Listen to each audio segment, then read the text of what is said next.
Hi, today I want to take a few minutes to talk to you about how you succeed at being you. I get the question all the time. People, particularly when I was in private practice, would come into my practice disturbed because they had gone through some particular trauma or anything. They had lost a loved one, had been in a bad car accident, anything like that. They had come into my practice to talk about. And one of the things that they found really disturbing is that they couldn't figure out who they were because they had a loss in their life. They had lost something. I've had moms who come to me, and one mom in particular had lost her teenage son. And she was confused. Who am I now without that role as mom? Who am I? What we've heard so often, or at least I've heard so often, is that people always say that you're not your roles, you're not the hats that you wear, which absolutely is true. But then they say you are the essence of you. And I really didn't understand what they meant by that. What is that? The essence of you. I think that sounds just so theoretical and impractical, really, because I don't know how to apply that. What is that? What does that look like? So what I want to do today is take a few moments and tell you how you find out who you are really, who you were from the beginning. And what I mean by that is who you were when God decided to make you. He said, before I formed you in your mother's womb, I knew you. So who is that person? Who has God designed me to be? And how will I be successful at being just who I am? So we're going to talk about that.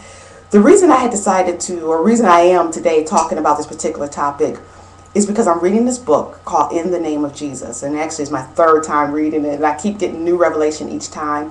The author is Nguyen. I forget his first name, but it's Nouwen. Again, it's In the Name of Jesus. And he talks about Christian leadership. Is a really good book if you're in any area of ministry or any type of Christian leadership. Is fantastic, or even considering doing leadership. I would encourage it. But anyway, he talks about how, I think somewhere in his 50s, God directed him to leave all the things that he was doing to go to work with the mentally challenged, I think in Canada.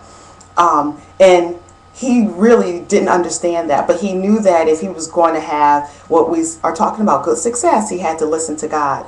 He left all he knew. He was a Harvard professor. I think he had worked at Yale for some time. He was an extensive writer, author, all sorts of things. He was doing all these things that just sounded really important to go off to do something that most wouldn't want to do or most wouldn't consider important.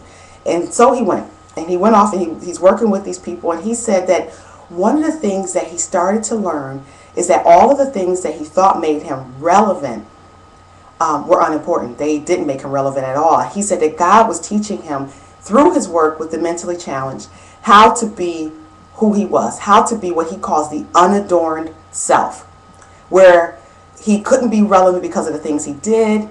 He just had to be who he was. I thought it was fascinating. And as I read that, I started to think, wow, that would be fantastic to talk about. And it just came to me, hey, do it on the video blog. So that's why I'm doing it. So what is this irrelevant self?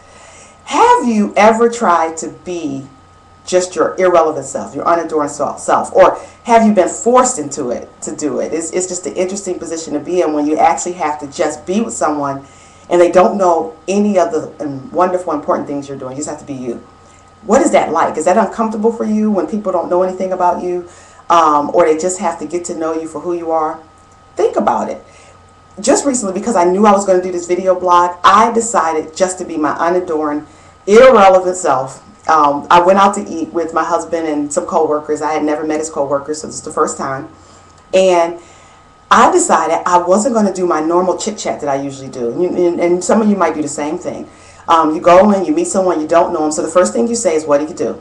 And they tell you what they do. And then, of course, I want to chime in with what I do. Well, I am a psychologist, and, I write and I speak, and I'm just so important. Of course, I don't say that part, but that's what I'm thinking. And of course, by the time I layer on all the things I did and I have all these degrees and da-da-da-da, I'm relevant. They think I'm just so important and I'm great.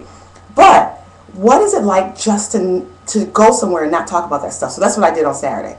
For the first half hour, 45 minutes of the conversation, I disclosed nothing about myself. All they knew was that I was Andel's wife, which was fine. And that's not who I am essentially, because I could lose that role.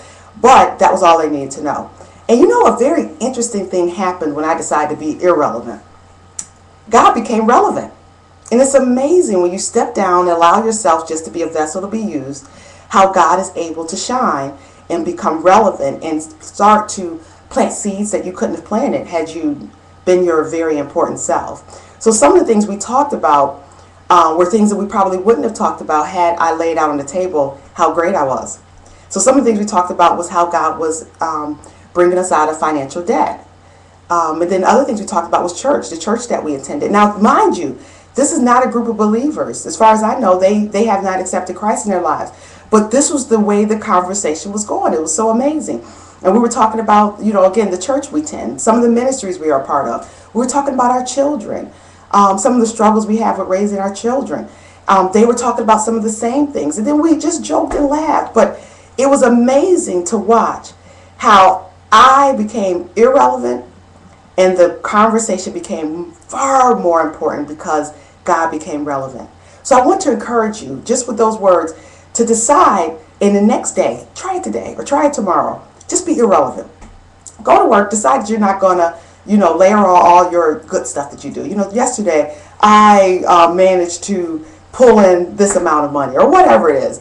Or go to your child's school and don't talk about yourself. Just sit back, listen to the teacher, just be irrelevant for a minute.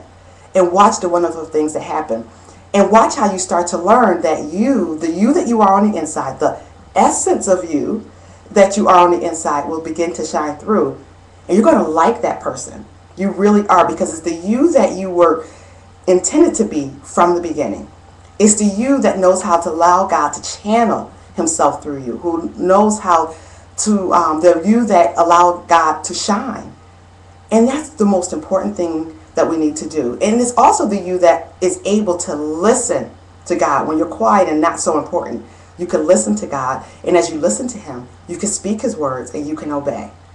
So again, I'm going to come back to you the next time. We're going to talk some more about how you are successful at being you. Thanks for listening. God bless.